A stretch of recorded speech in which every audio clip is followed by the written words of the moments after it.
성경 말씀 요한복음 20장 1절에서 10절까지의 말씀입니다. 우리 다 같이 읽겠습니다.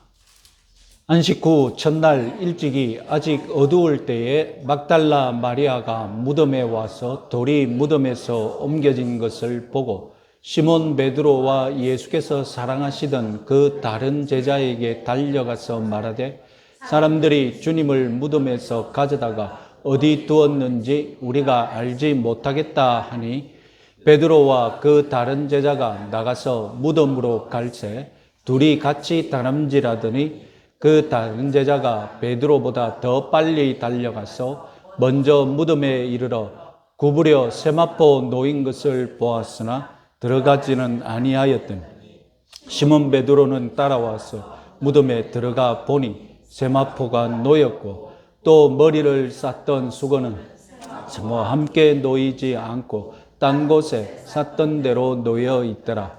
그때야 무덤에 먼저 갔던 그 다른 제자도 들어가 보고 믿더라. 그들은 성경에 그가 죽은 자 가운데서 다시 살아나야 하리라 하신 말씀을 아직 알지 못하더라.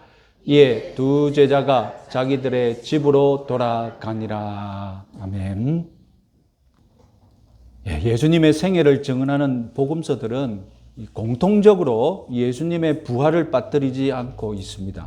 복음서들은 예수님이 메시아임을 확증하는 여러 증거들을 제시하고 있는데 그 중에 최고의 증거, 최종적인 증거가 바로 부활이기 때문입니다.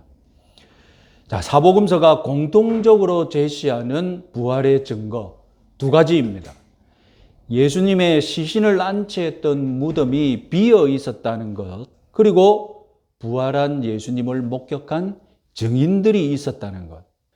자, 이 두 가지 증거는 2000년 전의 증거로는 최상의 증거입니다.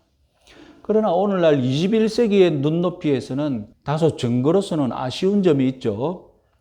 자, 첫 번째 증거로 제시된 빈 무덤의 경우 꼭 비판적인 사람이 아니더라도 가만히 생각해 보면 빈 무덤을 부활의 증거로 삼을 수는 없습니다.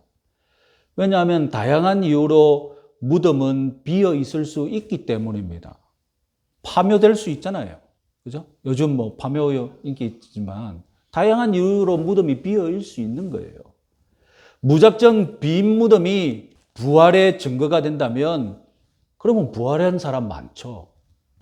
그런데 요한복음만은 마태, 마가, 누가와는 다르게 빈 무덤의 내부를 자세히 들여다보면 부활의 증거가 될 수 있다고, 그리고 부활했다고 믿는 일이 일어났다고 보고합니다.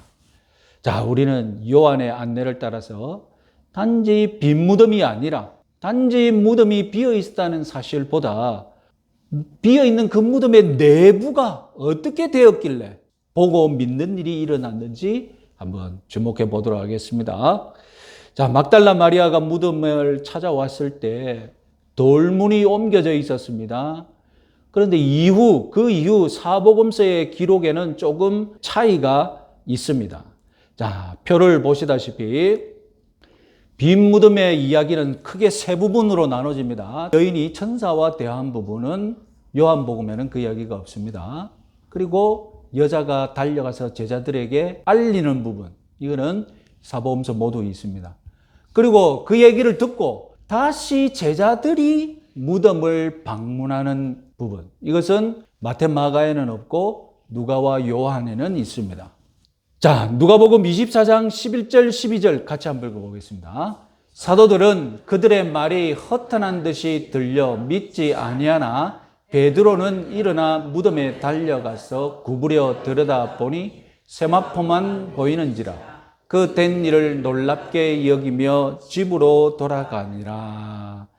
마리아가 빈 무덤과 천사의 말을 제자들에게 전했는데 제자들의 첫 반응은 무엇이었습니까? 허탄한 이야기다. 믿지 않았습니다.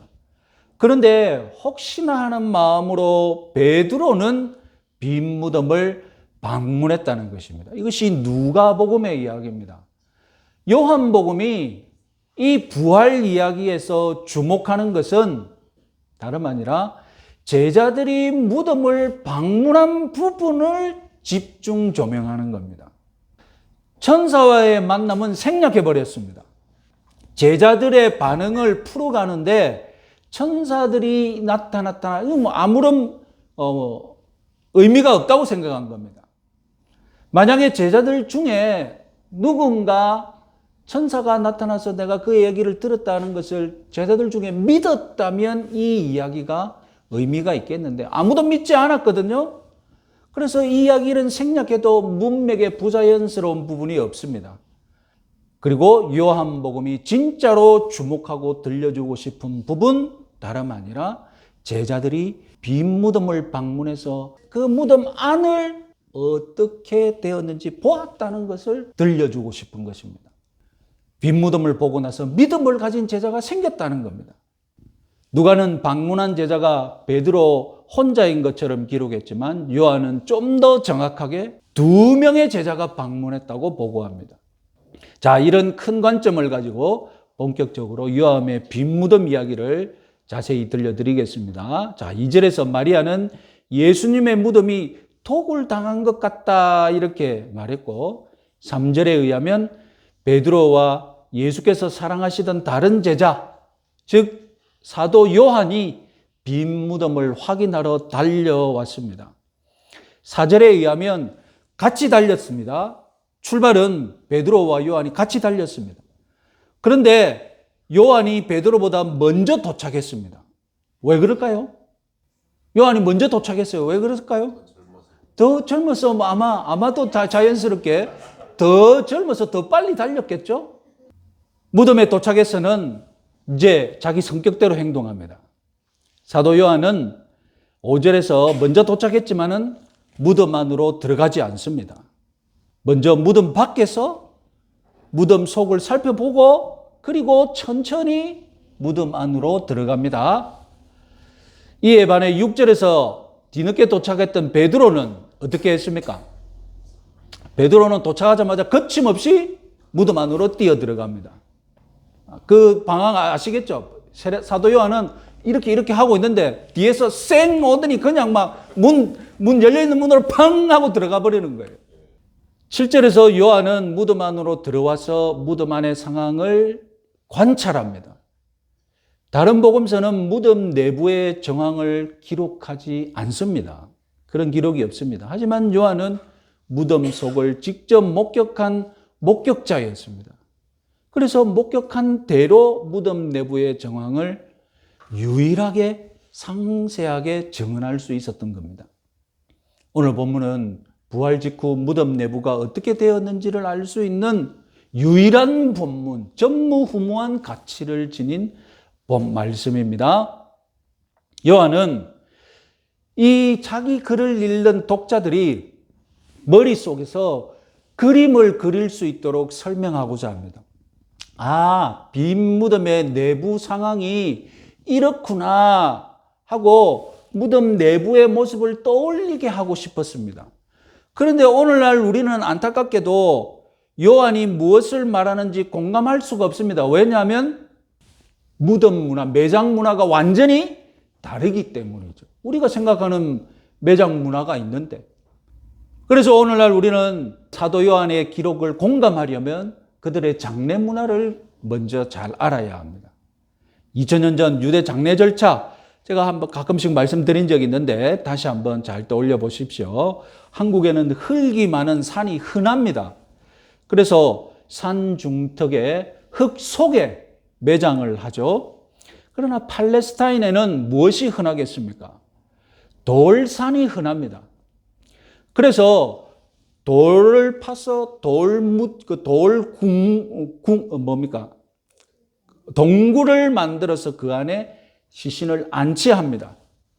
흙이든 동굴이든 시신이 들짐승들에게 훼손당한다는 것을 막아야 한다는 것이 매장의 중요 목적 아닙니까? 그래서 우리는 흙을 깊이 파고 그 위에 봉분까지 만들어 놓습니다. 유대 지방에서는 동굴 입구를 막아 놓습니다. 적당한 동굴이 없다면 동굴을 일부러 파서라도 다행히 그 팔레스타인의 돌은 파기가 좋은 돌이거든요. 그래서 파서 동굴을 만들어 놓고 돌문을 이렇게 막아 놓습니다. 자, 제가 한번 보여드렸던 사진 기억나시죠? 입구의 크기는 허리를 숙여서 들어갈 정도입니다. 자, 돌무덤이니 시신을 덮을 흙이 없죠? 그러면 어떻게 합니까? 자연스럽게 시신은 무덤 속에 공기에 노출된 대로 안치해놓고 백골이 되기를 기다립니다. 그래서 돌무덤 안에는 시신을 안치할 벤치, 우리 번역으로는 벽감이라는 것을 여러 개 만들어 놓습니다. 그래서 돌무덤은 만들기 어렵기 때문에 한번 만들면 어떻게 해야 됩니까? 계속 그것을 파서 확장해서 써야 되는 것이죠. 그래서 가족의 무덤, 공동으로 쓰는 돌무덤이 흔했던 겁니다. 그리고 이 벤치, 벽감을 만들어서 저 안에 백골이 될 때까지 시신을 안치합니다. 그리고 나서 뼈가 다 백골이 되면 어떻게 하겠습니까? 그대로 내버려 두는 것이 아니라 뼈만 수집해서 그 유골함에 담아서 보관합니다. 그러니까 유대 마을의 한 집안에서 만약에 일주일 간격으로 초상이 났으면 일주일 만에 다시 똑같은 무덤으로 가서 먼저 되어 있는 벽골을 치우고 그 위에 안치를 하는 것입니다. 자, 돌무덤을 치우면 시신이 부패하는 냄새가 가득하겠죠. 일주일 전만이 아니라 그 전에 안치돼 놓았던 시신들도 있다면 함께 부패하고 있을 테니까요.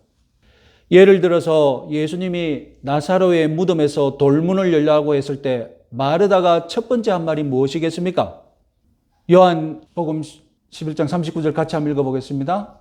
예수께서 이르시되 돌을 옮겨 놓으라 하시니 그 죽은 자의 누이 마르다가 이르되 주여 죽은 지가 나흘이 되었음에 벌써 냄새가 나나이다. 그래서 유대 장례식의 필수품이 뭐겠습니까? 향품입니다. 유대인들이 향품을 바르는 목적은 이집트의 미이라처럼 시신 부패를 막는 것이 아닙니다. 방부제로 사용하는 것이 아닙니다. 빨리 백골이 되어야 되는데 뭐하려고 막아요? 부패를 막으면 안 되죠. 시신이 부패하는 냄새를 중화시키기 위해 염할 때부터 막 향품을 시신 주변에 때리 붓는 겁니다. 그래서 향품을 많이 쓰면 많이 쓸수록 뭡니까? 부자인 거예요. 예수님의 시신을 안치할 때 향품이 얼마나 들어갔습니까? 왕족이 쓰는 만큼, 귀족들이 쓰는 만큼 향품이 들어갔잖아요. 그것도 부족해서 향품을 시신과 함께 놔둡니다. 주변에 안치를 하면 또 향품을 놔둬요. 왜냐하면 사람들이 들락날락할 경우가 있을 거니까. 그리고 유대 제장례식 중에 중요한 부품인 이 세마포에 관해서 가장 크게 오해하는 것이 무엇이냐면 고대 유대인들이 시신을 세마포로 마치 이집트의 미이라처럼 싸매었다라고 생각하는 것. 이것이 가장 큰 오해입니다. 고대 유대인들의 염습하는 과정을 정확하게 보여주는 그림이 찾을 수 없었습니다. 전부 이집트의 미이라처럼 그려놨어요. 그래서 제가 직접 어설프게 그려보았습니다. 자, 먼저 긴 천을 시신 아래 깔고 다시 긴 천을 시신 위에 덮습니다. 발목 부분 그리고 팔도 몸에 묶어서 천으로 몸을 고정시켰습니다. 중요한 점은 얼굴은 따로 작업했다는 겁니다. 얼굴은 입이 열려지지 않도록 천으로 얼굴을 묶었습니다. 예를 들어서 죽은 나사로가 장례되었는데 요한복음 11장 44절을 읽어보겠습니다. 죽은 자가 수족을 배로 동인 채로 나오는데 그 얼굴은 수건에 쌓였더라. 예수께서 이르시되 풀어놓아 다니게 하라 하시니라. 자, 보시면 아시겠죠? 그렇게 해서 여러분 뛰어다닐 수는 있었던 겁니다. 나사로가 살아났을 때 왜 자기 스스로 뛰어다닐 수 있었는지 이해하시겠습니까? 이대로 묶여 있었지만 뛰어다닐 수는 있었던 겁니다. 자, 유대의 염습이 왜 이래 간단하겠습니까? 시신을 무덤에 두는 목적이 무엇이었습니까?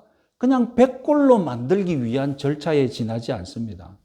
뼈가 흩어지지 않도록, 그냥 뼈가 모여 있도록 이렇게 간단하게 묶어두기만 한 것입니다. 유대의 장례 풍습이 이렇다는 것을 염두에 두고, 자, 본문 6절, 7절을 한번 보십시오.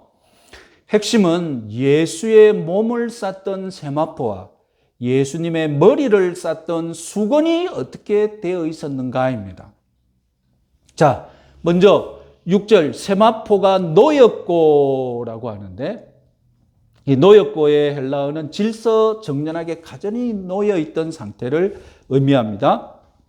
이렇게 세마포가 지금 사도 요한이 말하고 싶은 것은 세마포가 원래 그대로 몸을 감쌌던 대로 있었다는 것입니다. 자, 문제는 7절 머리 수건에 관한 설명입니다. 머리 수건을 언급한 것은 요한복음만의 특징인데 두 차례에 걸쳐서 자세히 설명합니다. 의미심장했기 때문입니다. 첫 번째, 세마포와 함께 놓이지 않고 딴 곳에. 우리 성경은 머리 수건이 세마포에서 마치 멀리 떨어져 딴 곳에 있는 것처럼 번역했습니다. 그러나 딴 곳이 아닙니다.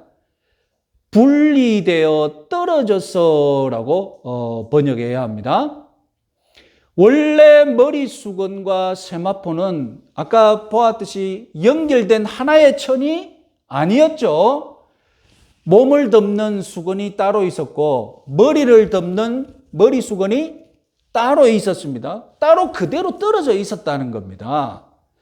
7절이 말하고자 하는 바 머리 수건이 원래대로 세마포와 떨어진 채로 있었다는 것입니다. 자, 머리 수건이 어떻게 되었냐? 두 번째 설명. 쌌던 대로 놓였더라. 머리 수건을 어떻게 싼다고 했습니까? 입이 벌어지는 것을 막기 위해 턱, 귀, 머리까지 묶는다고 했죠. 그럼 이렇게 타원형으로 머리 수건을 묶어 놓은 것 아닙니까? 그렇게 머리 수건이 그대로 놓여 있었다는 뜻입니다. 자, 우리는 명탐정 코난이 되어서 딱 수위를 보고 추정을 해야 돼요. 이 무슨 일이 일어났는지 추정을 할 수 있습니다. 자, 첫 번째, 만약 누군가 시체를 지금 염한 그대로 가져갔다면 세마포와 머리 수건은 어떻게 됐겠습니까? 아예 없었겠죠. 자, 그럼 두 번째로 누군가 세마포를 풀어두고 세마포와 머리 수건을 풀어두고 시체를 가져갔다면 세마포와 머리 수건은 어떻게 되어 있겠습니까? 바닥에 흥크러져 있었겠죠. 한 곳에 모여져 있거나. 세 번째, 죽은 것이 아니라 혼절했다가 소생했다면 어떻게 되었을까요? 그건 뭐 성경에 하나의 신뢰가 놓아 있잖아요. 그죠? 죽은 나사로가 어떻게 했는지, 무슨 일이 벌어졌는지 신뢰를 보여줬잖아요. 깡총깡총 뛰어서 돌문이 열려져 있으니까 자기가 놓은 거예요. 자, 지금 사도 요한이 보여주는 이 세마포와 머리수건, 이것은 누군가 예수님을 풀어 가져간 것이 아니라 아무도 손댄 흔적 없이 예수님의 몸이 빠져나갔다는 것을 지금 이 증거로 보고 믿게 하려는 것입니다. 그 결과 머리수건과 세마포는 예수님을 감쌌던 그대로, 예수님을 안치했을 때 그대로, 그 모습 그대로 분리된 채로 있었다는 것입니다. 이것을 가장 잘 표현하는 것은 영화 패션 오브 크라이스트의 마지막 장면입니다. 부활하는 장면으로 그 영화는 끝나는데 예수님의 부활 순간을 가장 잘 묘사했죠. 마치 풍선에서 공기가 빠져나가는 듯이 예수님의 그 수위들이 싹 이렇게 깔아앉는 장면이 나옵니다. 그러니까 예수님을 감쌌던 수위 전체가 이렇게 돌무덤에 벤치에 안치되어 있다면 부활 그 순간은 어떻게 표현한다고요? 그 수위가 공기 빠지듯이 싹 내려앉는 것처럼 이렇게 묘사를 하고 있습니다. 그래서 이것을 목격한 요한은 생각해 보니까 세마포와 머리 수건의 상태를 보고 결론을 내렸습니다. 8절에 그때야 무덤에 먼저 들어갔던 그 다른 제자도 들어가 보고 믿더라. 무덤 안의 수의 상태를 보고 믿었던 겁니다. 요한은 이것이야말로 예수님의 신비한 부활에 대해 완벽한 증거라고 믿었던 것입니다. 비어있는 무덤 안에 비어있는 수이야말로 부활의 완벽한 증거물이다라고 우리에게 제시한 것입니다. 우리가 흔히 빈 무덤이 우리 부활의 증거라고 하는데 사실은 빈 무덤보다 더 확실한 증거는 무엇입니까? 비어있는 수이였던 겁니다.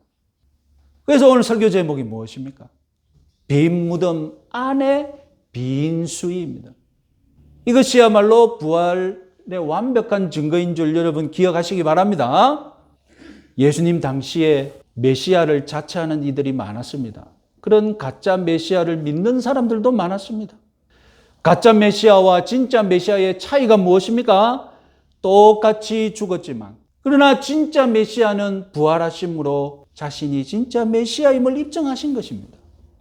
십자가는 우리 구원의 기초입니다. 그러나 부활이 없다면 십자가도 불확실해집니다. 아니 여러분 가만히 생각해 보십시오. 누구 죄 때문에 죽었는지 십자가를 보고 어떻게 확신합니까? 자기 죄 때문에 죽었는지 우리 죄를 위하여 죽었다고는 말하는데 자기 죄 때문에 죽었는지 어떻게 확신합니까? 죄패가 분명히 있는데. 그러나 예수님의 죽음, 그 십자가의 죽음을 무죄한 죽음, 하나님 아들의 죽음으로 우리에게 믿게 만드는 사건이 무엇입니까? 십자가 이후에 있었던 부활의 사건이, 부활이 십자가가 어떤 사건인지 입증해 주는 겁니다. 십자가와 부활은 한 묶음인 거예요. 부활이 없으면 십자가도 희미해집니다. 그런데 요한의 빈 무덤 이야기에는 9절이 문제의 9절입니다. 우선 9절 괄호 안에 인쇄되어 있습니다. 그들은 성경에 그가 죽은 자 가운데서 다시 살아나야 하리라 하신 말씀을 아직 알지 못하더라. 우리 성경에 가로로 표시한 부분은 원문상의 이 텍스트가 확실하지 않을 경우, 불확실할 경우 이렇게 가로 처리해서 인쇄합니다. 그러니까 다른 구절보다 100% 믿을 수 없는 구절일 경우 이렇게 가로 처리해서 인쇄를 합니다. 구절이 저자 요한이 쓴 구절이 맞다면 구절의 그들이 누구인지가 난해합니다. 구절의 그들은 요한과 베드로라고 해석하면 앞서 요한은 믿었잖아요. 무덤 보고 믿었는데 또 구절에서는 믿지 않았다고 하니까 충돌되면서 말이 맞지가 않는 겁니다. 자, 구절이 말하고자 하는 말은 요한과 베드로가 같이 무덤 내부의 세마포와 머리수건을 보았는데 8절에 의하면 요한은 믿었고 9절에 의하면 베드로는 믿지 않았다는 것입니다. 베드로뿐만 아니라 다른 제자들도 부활하신 예수님을 직접 볼 때까지 부활을 믿지 않았다. 아마 이 사실을 말하고 있는 것 같습니다. 누가복음 24장 12절 말씀 같이 한번 읽어보겠습니다. 베드로는 일어나 무덤에 달려가서 구부려 들여다보니 세마포만 보이는지라 그 된 일을 놀랍게 여기며 집으로 돌아가니라. 베드로는 놀랍게 여겼다고 합니다. 놀랍다는 말은 이상하게 여겼다는 말입니다. 복음서에서 놀랍게 여기다, 놀랍고 믿는 일보다는 놀랍고 믿지 않는 일이 더 많이 기록되어 있습니다. 이것이 놀랍다는 것은 믿음의 반응이 아니라 여전히 믿지 못하는 반응으로 복음서는 소개합니다. 실제로 마태, 마가, 누가에 의하면 제자들 모두가 부활을 불신한 것으로 기록되어 있지 않습니까? 하지만 요한은 자신만큼은 빈 무덤 속의 수의 상태를 보고서 여인들이 전하여 준 천사의 말, 즉 예수님이 부활했다는 것을 믿었다. 이것을 지금 자기의 복음서를 통해 강조하고 싶은 겁니다. 똑같이 무덤 내부의 수위를 보고 요한은 믿었고 베드로는 믿지 못했습니다. 왜 베드로는 믿지 못하고 알아차리지 못했을까요? 이 해답에 부활신앙의 진면목이 있습니다. 요한복음에서 베드로와 요한은 똑같이 예수님을 따라가서 재판받는 곳에 있었습니다. 예수님이 재판받는 그 뜰 그들의 사도 요한과 베드로가 있었다니까요. 그러나 베드로는 3번이나 예수님을 부인한 후 믿음과 사랑이 식어져 있었지 않습니까? 그러나 요한복음에 의하면 제자들 중 유일하게 요한만 골고다의 현장에 예수님을 바라보고 있었습니다. 요한은 요한복음 시종 자신과 주님 사이가 특별히 사랑을 주고받는 사제지간이었음을 강조하고 있습니다. 또한 요한은 예수님의 사촌지간이기 때문에 예수님의 모친 마리아도 부양하는 특별한 책임까지 짊어지게 되었습니다.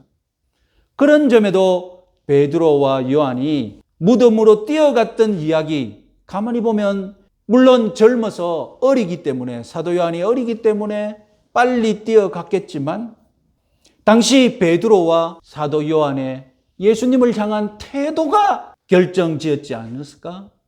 베드로는 예수님을 3번이나 부인한 바람에 그 사랑이 식어져서 있는 상태였고, 사도 요한은 예수님을 계속해서 사랑하고 있는 상태였다면 무덤으로 달려가는 발걸음도 사도 요한이 빨랐고 베드로는 늦어진 것이 아닐까? 결국 요한은 빈 무덤 이야기를 통해 내가 예수님의 사랑받는 제자로서 예수님을 더 많이 사랑했기 때문에 무덤에 일찍 도착했고, 무덤 속을 살펴보니 예수님이 부활했다는 것도 믿을 수 있었다. 이것을 독자들에게 말하고 있는 겁니다.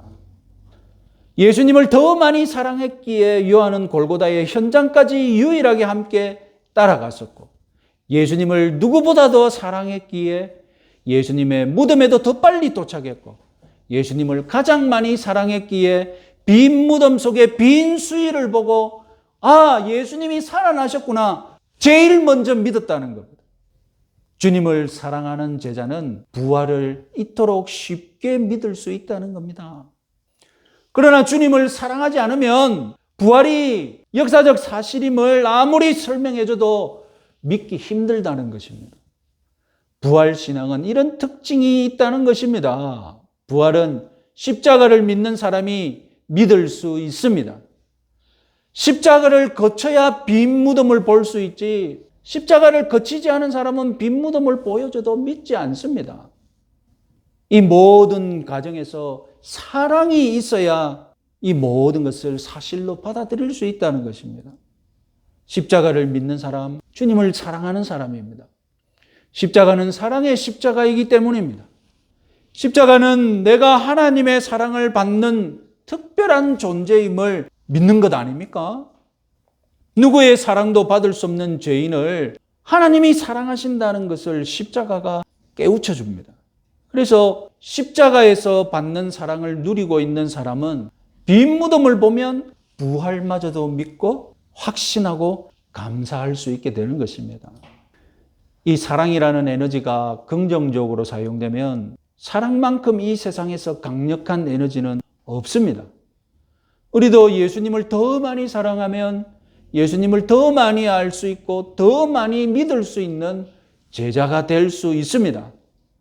예수님을 더 많이 알아야 더 많이 사랑되는 건 아닙니다. 순서를 바꿔야 됩니다. 더 많이 알아야 더 많이 사랑한다가 아닙니다. 순서를 바꾸면 어떻게 됩니까?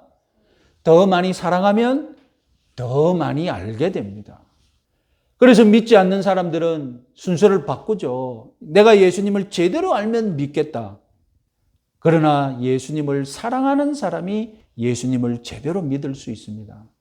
그래서 여러분, 하나님이 우리들에게 제일 먼저 믿도록 역사하시는 것은 무엇입니까? 깨달음이 아니라 사랑이죠.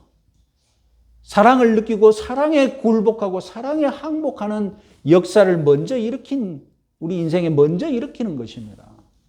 사랑하는 사람이 예수의 부활을 믿을 수 있지, 사랑하지 않는 사람이 부활을 믿고 사랑하게 되는 것이 아닌 줄 유념하시기 바랍니다. 고난주간을 보내시고 부활절을 맞으신 여러분들은 예수님을 더 많이 사랑하십시오. 그리고 더 많이 아는 복을 누리시기 바랍니다. 십자가 위에 죽으신 사랑의 주님을 믿으신다면 이제 부활의 주님이 우리에게 더 유익하신 분이심을 또한 믿으시기 바랍니다. 부활하신 주님이시기에 오늘도 저와 여러분과 동행하실 줄 믿으시기 바랍니다. 무덤 속에 계셨다면 불가능하죠. 부활하신 주님이시기에 오늘도 하나님 보좌 우편에서 우리를 위해 기도하시는 중보자가 될 수 있었던 것을 믿으시기 바랍니다. 이 부활의 주님과 동행하시면서 부활의 능력을 누리시는 부활절이 되시길 기원합니다.